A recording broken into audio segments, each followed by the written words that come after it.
I watched her confidently punch in the gate code, like she owned the place. She wasn't even trying to be discreet, standing boldly at the keypad of my private security gate, in broad daylight. With a smug smile, she glanced over her shoulder at the two kids behind her and said, "Don't worry, it's totally fine." Her name was Karen. The gate slid open with the familiar beep, and just like that, 3 complete strangers strolled onto my property like it was some sort of public park. I wasn't home at the time, but my security cameras were, sitting at a cafe copyright on the other side of town, watching the live feed on my phone. I nearly spilled my latte.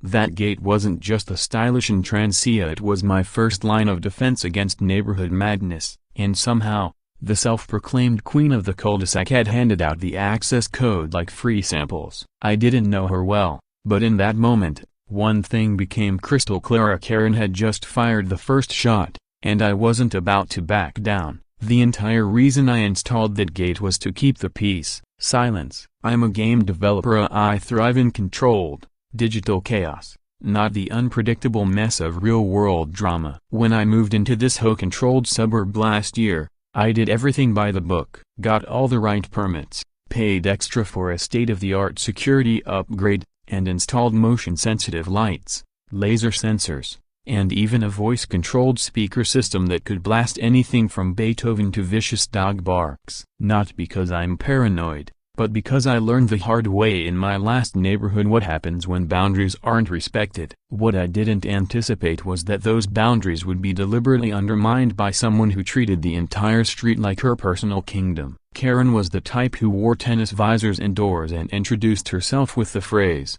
"I am the face of this hoe." No one voted for her, no one remembered a ballot, but she still managed to show up at every doorstep with welcome baskets and a stack of rules she'd clearly written herself. I first met her the day I moved in. She marched up to my porch, said, "You must be Jason," and I corrected her. "It's Jackson," she replied, "close enough," then handed me a packet of neighborhood bylaws, heavily marked in red ink. I thanked her out of politeness and never opened it. That should have been my first red flag. Initially, things were fine. She stayed out of my way, and I didn't give her a reason to bother me. I kept my lawn tidy, avoided loud gatherings, even repaired a flickering street lamp when no one else stepped up. Then came the petty complaints. A passive-aggressive note in my mailbox about weeds in the flower bed, a warning taped to my trash bin regarding lid orientation, and finally, a not-so-subtle comment during a neighborly wave.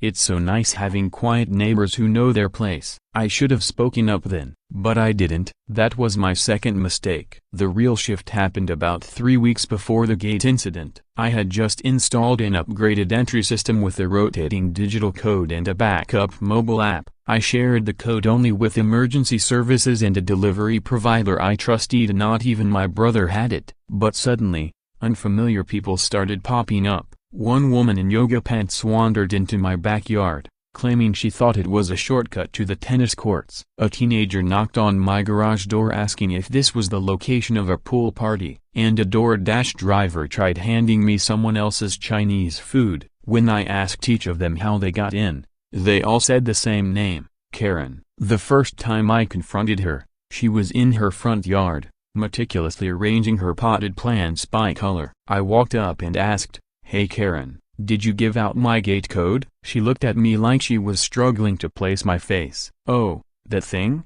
she said dismissively. "People asked, so I figured it was fine. We're all neighbors, right?" I explained that the code was private. She waved it off with, "It's not like it's your bank password." I wasn't just stunned by her nervia, I was floored by the confidence in her tone, like she genuinely believed she had the authority to override someone else's security. I told her firmly not to do it again. She gave a sarcastic "sure thing," then went back to rearranging her begonias. So I changed the code again, reset the keypad, updated the cloud server. I thought that would be the end of it, but clearly, I had underestimated her persistence. Watching those 3 strangers stroll through my gate that morning confirmed what I feared. Karen wasn't just ignoring my request, she was actively circumventing it. And if she wanted to make this personal, fine. I wasn't about to storm over and yell on her porch. No, I had a better idea. I started planning, Revenge is complicated when you're dealing with a narcissist. They'll never admit they're wrong,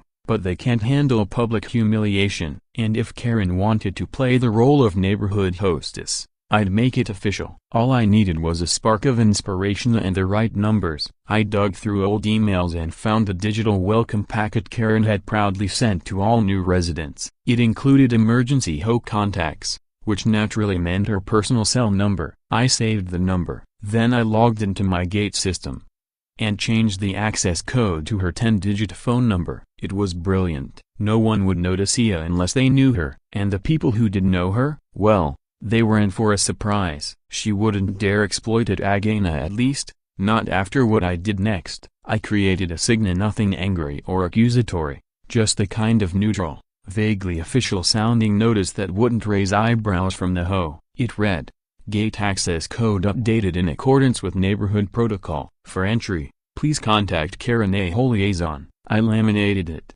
zip-tied it to the keypad, and sat back to wait. It didn't take long. Within the hour, chaos erupted. A confused delivery driver rang up Karen for entry. Then, a visiting aunt from a few houses down texted her at 6 in the morning. By noon, Karen had racked up over 40 missed calls and at least 5 furious voicemails from neighbors demanding to know why they couldn't get in. Her phone was practically melting and I was sipping coffee on my porch, enjoying the show like it was my favorite sitcom. Mid-afternoon, she stormed out of her house, cheeks flushed, barking into her phone while storming across her lawn in heels. She shouted about harassment and insisted the code be changed immediately. I smiled, knowing she was finally getting a taste of her own medicine. The best part? I hadn't broken a single rule. The gate was still secure. No one was denied entry. They just had to go through the person who had turned my private entrance into a public turnstile. I never called her out by name. I didn't accuse. I simply let her drown in the mess she made. And for the first time since I moved in,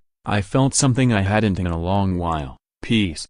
But I knew Karen wouldn't walk away quietly. She wasn't one to accept defeat. That day might have brought some quiet satisfaction, but I was fully aware this was just the opening move. The real game was just getting started. Because when a gate becomes a battleground and a keypad turns into a weapon, the fight isn't over until someone loses their title, and Karen didn't like losing anything. The next morning began with a knock that felt more like a challenge than a greeting. I opened the door to find her standing there, jaw clenched and phone gripped tightly like it was a piece of evidence. Her expression was plastered with a fake smile, the kind people wear right before they serve a threat disguised as a gift. "I brought you some cupcakes," she said in a sweet voice that didn't match the fire in her eyes. She held out a tray of what looked like an amateur baking experiment, store-bought, sloppily frosted, and half-tilted like they'd survived a fender bender on the way over. I accepted one out of courtesy but stayed planted in the doorway. Then came the monologue, a long-winded,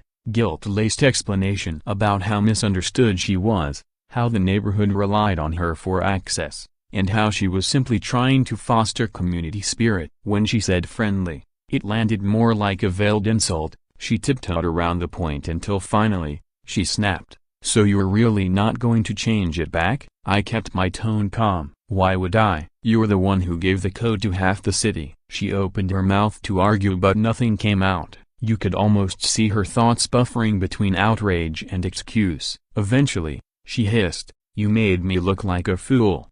I gave a small nod, not even pretending to disagree. She spun on her heel and stomped back toward her house, each step like a stab wound to her pristine lawn. I knew this wasn't over. Karen didn't lose gracefully. She'd go quiet, yes, but only to regroup. She was probably pacing her kitchen already, hatching a new plan like a Bond villain with a Pinterest board. And, sure enough, the sabotage resumed in no time. The first strike, a bright orange violation notice taped to my gate. It looked somewhat official until I noticed the typos and the fact that it was printed on plain computer paper, not whole letterhead. It accused me of violating a gate visibility ordinance, which, of course, was completely fictional. I left it up just long enough to scan and forward it to the actual HOA board with the subject line, "For your amusement." Then came the phony complaints. A week later, I received a citation from the city claiming I was running an unlicensed home business. According to the anonymous report,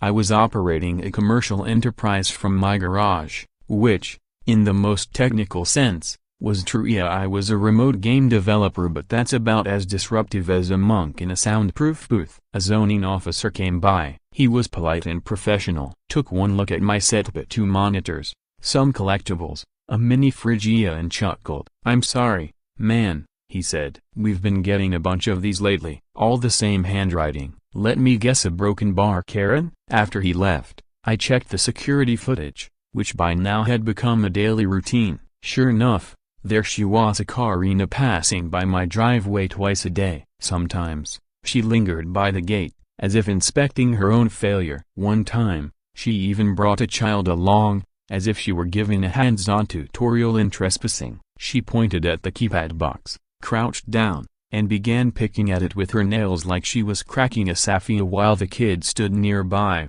clearly bored and disinterested. What she didn't realize was that I had upgraded the system with a new feature, a tamper alert. The moment someone tried to open the housing, the screen would flash a warning, and a photo would be instantly uploaded to my cloud server. After her second attempt, the keypad lit up with a message, "Tampering detected." Footage forwarded to Whole Legal. Her reaction was priceless. She looked straight into the camera, eyes wide like she'd seen a ghost. And for once, Karen said absolutely nothing. She spun on her heel and power walked back to her house, as if she could somehow outpace the embarrassment clinging to her heels. The next morning, she exploded digitally. She posted a furious tirade on the neighborhood message board, accusing an unnamed resident of using technology to intimidate and bully. It was a masterclass in passive-aggressive slander. Every line was a thinly veiled jab at me. People weren't buying it. Comments rolled in, asking for evidence,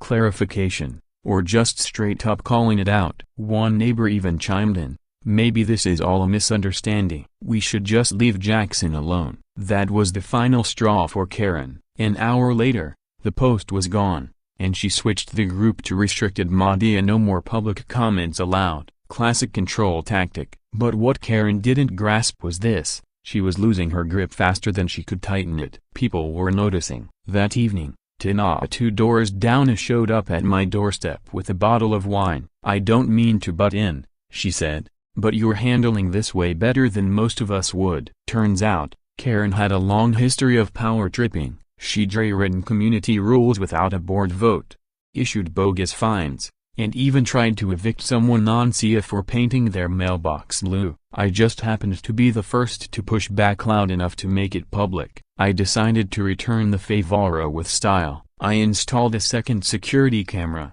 mounted on a pole near the street, wide-angle lens and all. Underneath, I posted a laminated sign, "Gate access monitored 24/7, a smile." For good measure, I configured the system to ping my smartwatch anytime someone lingered by the gate. Like clockwork, I started receiving daily alerts. It was always Karina or one of her loyal snoops hovering, inspecting, trying to decode what new countermeasure I'd set up. I didn't need to do anything, just let them simmer in their confusion. Her next move, a gift basket. She dropped it on my porch without ringing the bell. Inside were store-brand cookies, a scented candle, and a handwritten note: "Let's not let a keypad come between neighbors." The irony almost knocked me over. I snapped a photo and sent it to a group chat of 6 neighbors now, all fellow Karen survivors. My caption: "Dayton." They responded with laughing emojis. One wrote back, "She must be running out of moves." But I wasn't fooled. Karen's weapon wasn't subtlety, it was sheer volume. When one tactic failed,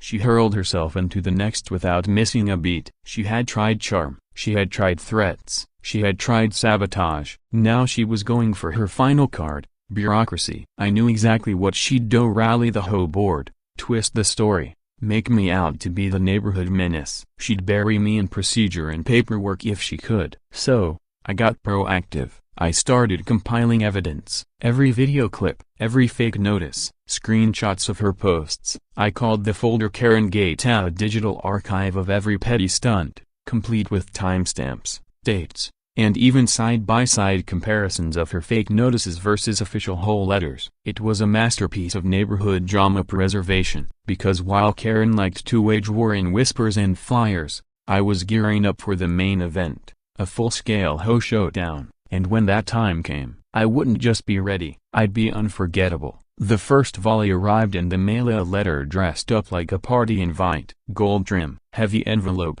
the whole logo printed with a flourish no one asked for. Inside, in bold print, was the headline: Emergency Home Meeting. Complaint against resident Jackson. There was no mystery about who had filed the complaint. It had Karen's fingerprints all over it. She'd finally escalated things to her favorite battlefield of the HOA committee, her personal stage where she ruled through a mix of intimidation and casserole diplomacy. But this time, she wasn't facing a pushover. She was going up against someone who had receipts time-stamped, digitally backed, and neatly organized. I didn't just read the letter, I smiled at it. I had been waiting for this exact moment, and my evidence was locked, loaded, and ready. The meeting was scheduled for Thursday evening at the clubhouse, a sad little structure that looked like it had been rejected as a wedding venue. Inside were the usual folding chairs and complimentary coffee that tasted like bitter regret. I arrived 10 minutes early, dressed clean and simple, armed with nothing but my laptop and a calm demeanor. Karen arrived like a politician on election night, bright red blazer, thick binder clutched under one arm, and a smile so fake it could have been manufactured. She made the rounds, greeting board members with syrupy charm and strategic compliments. The room filled quickly and neighbors were clearly eager to witness whatever drama was about to unfold. Karen loved an audience. In her mind, this was her big performance. The meeting opened with Mr. Robbins, the board chair, a retired dentist with all the charisma of a wet paper towel, but at least he was known for being fair. Karen wasted no time. She stood and launched into a monologue that went on for nearly 7 uninterrupted minutes. According to her, I was antisocial, aggressive, and a threat to community harmony. She accused me of using surveillance technology to intimidate residents, creating an atmosphere of fear and tension. It was quite a performance, dramatic pauses, tear dabs, the whole act. She spoke like a woman recalling a tragedy, not just someone annoyed about a keypad code change. I waited patiently, letting her dig the hole nice and deep. When she finally sat down, I stood up, opened my laptop, and said just one sentence: I'd like to show you what actually happened. The first clip rolled, 3 strangers using my private gate, name-dropping Karen as the one who gave them the code. I let it play just long enough to let the absurdity sink in. Then came the footage of Karen showing a kid how to tamper with the keypad, pointing, poking, even trying to pry it open with her fingernails. Next, the video of her face when the tamper alert message flashed. Tampering detected. Footage forwarded to HOA Legal. The room was dead silent. A few shocked murmurs escaped, but no one said a word. I kept going. I showed a side-by-side comparison of real HOA notices versus the fake warning sheet taped to my gate. Fonts didn't match. One of hers had a typo in the word compliance. Another lacked an official signature line entirely. I presented the bogus zoning complaint she sent to the city and matched the handwriting to her notes from previous HOA flyers. And finally, screenshots of her rant on the neighborhood message board, a broken bar, and the moment she deleted it when people started asking questions. I didn't add commentary. I didn't need to.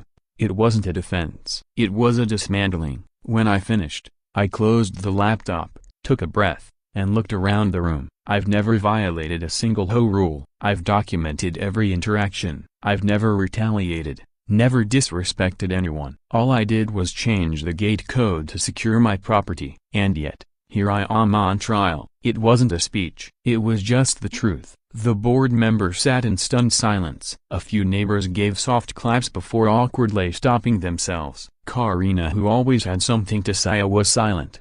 Her mouth hung open slightly, her cheeks flushed with the dull red of someone realizing they were no longer the protagonist in the story. She didn't look like the neighborhood queen anymore. She looked like someone watching her own downfall on a screen. Then, something unexpected happened. Mr. Jennings stood up, an older gentleman from 2 houses down, a quiet, respected, and completely uninvolved in HOA politics, a broken bar until now. He cleared his throat and said, "I need to speak." Every head turned. He calmly explained that Karen had personally given him the gate code weeks before all of this even started. She told him, "Don't worry about Jackson. He doesn't mind, he's just a little private." Then, He added that she'd done the same with others, including letting someone's cousin hold a yoga class on the community green. The strip of land behind my property, a narrow belt of brush and gravel, was something no one else even knew about. Until now. Karen tried to interrupt Jennings' statement, but he held up a steady hand. Enough,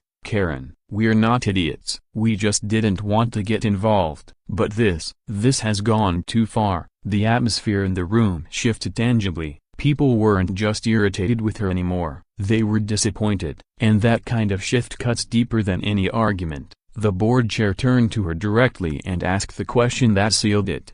Did you distribute the gate code without permission? Karen stammered, tripping over her own spin. She tried to paint it as a friendly gesture, readjust neighborly convenience, but the air had already left her balloon. The damage was done. The board voted unanimously to censure her for violating neighbor privacy and abusing her position. Then, in an unexpected twist, they appointed me to a temporary subcommittee overseeing gate security and digital policy. I almost laughed at the irony. Karen had orchestrated this hoping to shame me. Instead, I walked out not only vindicated but promoted. After the meeting, people approached me one by one. Some offered thanks. Others shared their own run-ins with Karen they'd never had the courage to speak about. One woman whispered that Karen once tried to fine her for drying laundry outdoors on a Tuesday. No less. Another man said she had unilaterally approved her own flower bed expansion into common space. It was like cracking a spell. With her illusion broken,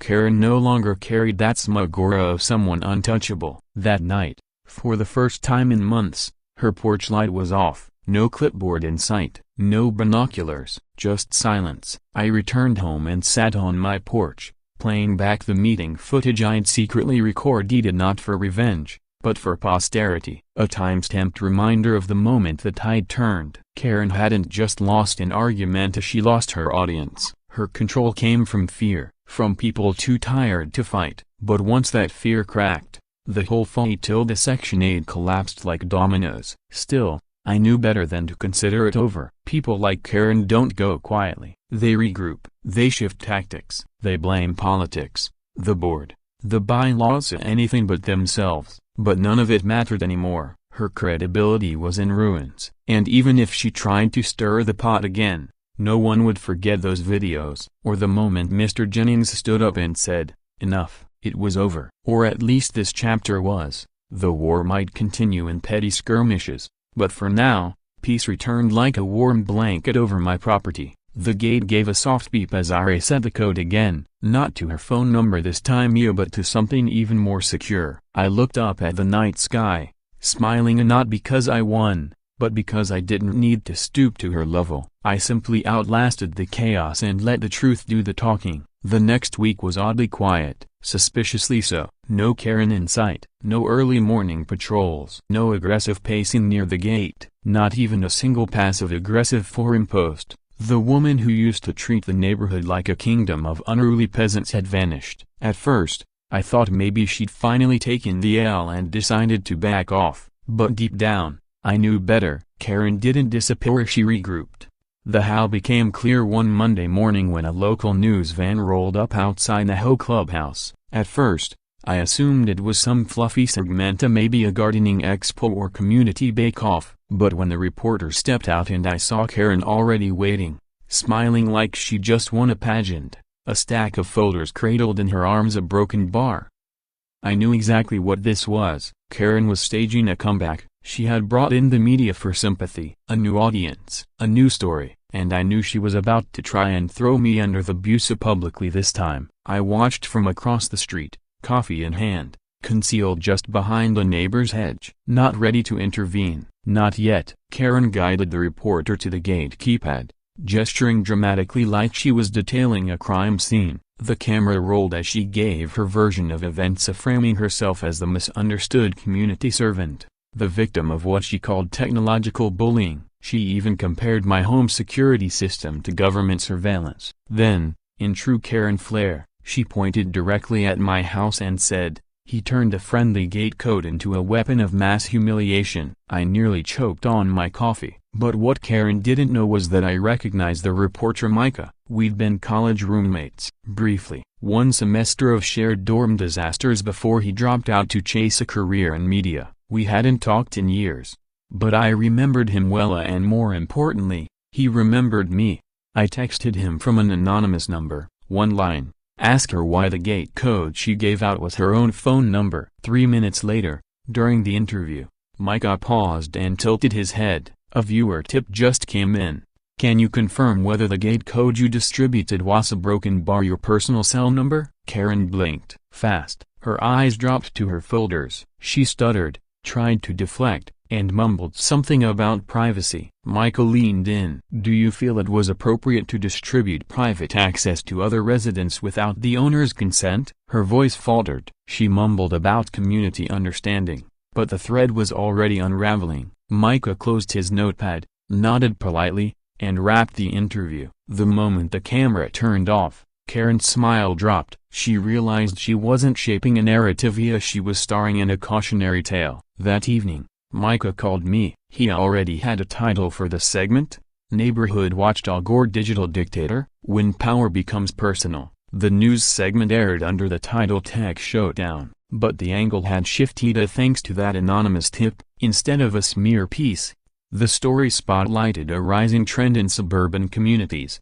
tension over how technology was being used or misunderstood. Micah never mentioned me by name, but he referred to an HOA resident who had implemented smart systems after repeated security breaches. Then came the footage. Karen, dramatically gesturing at the gate keypad, ranting about digital oppression. One particular soundbite caught fire online. I'm being gatekept in my own neighborhood. It went mildly viral, and the comments? Brutal. That same week, the HOA board received 3 new complaints about Karen. One neighbor claimed she'd fabricated results from a board vote. Another accused her of harassing them over their lawn decorations. But the third complaint struck a deeper chord. A disabled veteran who had recently moved in quietly 2 streets over reported that Karen told him he couldn't park his adapted vehicle in his own driveway. Her reason? It doesn't align with the neighborhood's visual standards. He had recorded the exchange. The board was furious, sensing the tide had finally, fully turned. I agreed to meet with the HOA board in private. No speeches, no drama, just a well-organized record of every incident since the first gate breach, each tampering attempt, each bogus warning, each passive-aggressive message sent to me or other residents, all neatly logged, time-stamped, and irrefutable. They thanked me, said they would take it seriously. Then Mr. Robbins, the board chair, leaned forward. Would you consider overseeing our digital infrastructure, gate access, surveillance, resident tech privacy? I shook my head. I don't want to become the next Karen, but I'll help draft protocols as something clean, clear, and abuse-proof. He smiled. Good. We're done with people mistaking influence for authority. The next morning, a notice went out. The formation of a new committee at the Neighborhood Privacy Tech Task Force. Karen's name was nowhere in the announcement, not even in the footnotes. In fact, she was quietly removed from her unofficial role as community liaison. No more self-appointed titles. No more clipboard. She didn't show up at the next HOA meeting. Rumors buzzed. She was out of town, or planning legal action, or both. I didn't care. The gate was quiet, the street calm. No more surprise pizza deliveries. No kids cutting through my backyard. No strangers knocking, asking to use my bathroom because Karen said it was fine. One afternoon, I spotted her. She stood at the edge of her lawn, arms folded, eyes fixed on the new security keypad at the community Intrancia rotating code model I had helped choose and install. Each household now had a unique access code tied to their account. No more master keys, no more special treatment. She stared at it for a moment, then turned and went back inside. No glare, no wave, nothing. But the saga wasn't over. Not quite. Just when I thought the final act had played out, I got a letter. Not from Karen, not from the HOA, from a lawyer, a cease and desist notice. The language was vague, something about defamation and public humiliation. No clear accusation, just enough to make it sound serious. I glanced through it once, then forwarded it to my friend Ilya, a practicing attorney who didn't scare easy. She read it, then emailed me back with a subject line that said it all: "Nice try." Ellie's response was brilliant, a thorough legal breakdown outlining exactly why Karen's cease and desist letter held zero weight. She didn't just lack a leg to stand on, she didn't even have a legal toe. I printed the letter, folded it neatly, and slipped it into Karen's mailbox. No knock, no dramatic pause, just a quiet delivery and a walk back home. For the first time since all of this began, I felt like I had truly turned the final page of a chapter that didn't need editing. Karen had played every card in her deck: manipulation, charm, sabotage, publicity stunts, even legal intimidation. And every single time, she lost ground. Not because I fought dirty, but because I refused to play her game. This was never about a gate code. It was about boundaries, and not just physical ones, but personal ones. Karen believed proximity entitled her to power, that being neighbors gave her a say in everyone's time, space, and peace. She was wrong. Respect isn't something you seize, it's something you earn. And once it's lost, no code in the world can unlock that door again. 2 months passed quietly after her empty legal threat. The neighborhood found its rhythm again. The rotating keypad system became routine. People respected each other's privacy. And Karen said it's fine became a running joke, not an excuse. But just when I thought the storm had truly passed, Karen made one last desperate attempt to reclaim what she thought she was owed: attention. This time, she wasn't covert. She was theatrical. Professionally printed flyers appeared overnight, taped to street lamps, tucked under windshield wipers, even slid under doors. Bold cursive at the top read, "Take back our neighborhood." Below was a rambling, paranoid manifesto accusing the HOA board of corruption, accusing me of digital dictatorship, and framing the new security system as a betrayal of neighborly trust. She cast herself as a whistleblower wronged, silenced, and now rising like a self-proclaimed hero. At the bottom, the time and place for an emergency community meeting. Location: her front yard. She had no authority to hold such a meeting. But it didn't matter. This wasn't governance. It was theater. I wasn't planning to attend. I had no interest in feeding her spotlight. But fate has its own sense of irony. That morning, there was a knock at my door. It was Mr. Jennings, holding one of her flyers and looking bone-tired. "Are you planning to go?" he asked quietly. "No," I said flatly. He nodded, then added, "You should." Not for Hira, for the people she's still manipulating. And he was right. Some residents still didn't know the whole story. If Karen was going to rewrite history on her lawn, someone needed to show up with the footnotes. I arrived about 15 minutes in. Roughly 30 people were there, sitting on lawn chairs arranged with cult-like symmetry on Karen's perfectly trimmed grass. She stood at the front, microphone in hand, speaking into a portable speaker like she was campaigning for office. She wore a crisp white pantsuit and held a glittery binder like a political prop. She saw me, her expression flickered just for a second. Then she pressed on. She spoke of community unity, of government-style overreach, of tech creating enemies out of neighbors. She never used my name, but she didn't have to. Everyone knew. Karen painted herself as a martyr, a woman punished for caring too much. I stood silently in the back, arms crossed, saying nothing. But then, something shifted. A woman near the front raised her hand and asked, "Didn't you give out his gate code without asking?" Karen twitched, just slightly. She gave a polished response about shared access and communal understanding. Another voice piped up, "Is it true the new code was your phone number?" Karen chuckled nervously. "Just a coincidence," she claimed. Then another resident cut in, "What about the footage of the gate tampering?" And just like that, it wasn't a speech anymore. It was a cue she wasn't ready for. People weren't listening, they were interrogating. Karen had no answers. That's when I stepped forward, and not to shame her, but to close the loop, to finish the story she was trying to revise. I spoke calmly. I told the group that every action I took had been a reaction, that every change I made, every camera,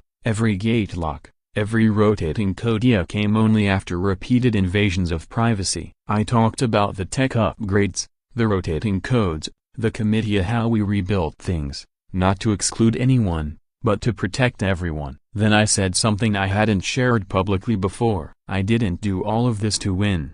I told them, I did it because no one should have to fight this hard just to be left alone.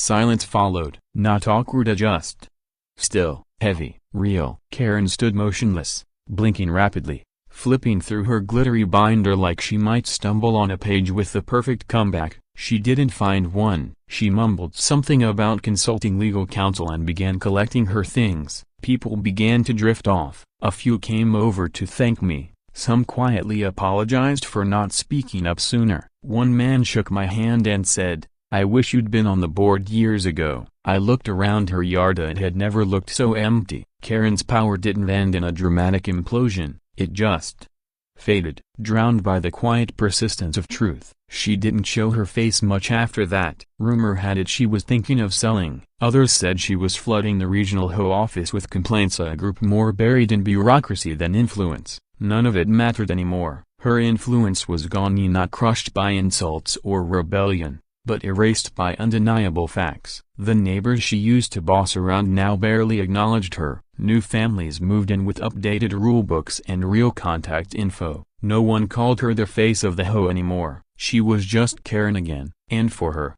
that was the worst punishment of all. As for me, I finally got what I moved here for: peace. I planted new hedges, repainted the porch, even hosted a casual barbecue with a few neighbors. The tension was gone. Kids played without being scolded. Dogs barked without surveillance. The neighborhood finally exhaled. I upgraded the gate one last time, not for more security, but for fun. I installed a small screen above the keypad. When someone approached, it played a short message: "Welcome." Access granted by respect, not entitlement. It was subtle, but those who lived through the saga got the joke. One neighbor brought me a mug that read, "Gatekeeper of Sanity." I laughed, but deep down, I was proud of what that title meant. And then, the final twist. One afternoon, a moving truck backed into Karen's driveway. She stood on her porch, arms crossed, watching with the last shred of control she had left.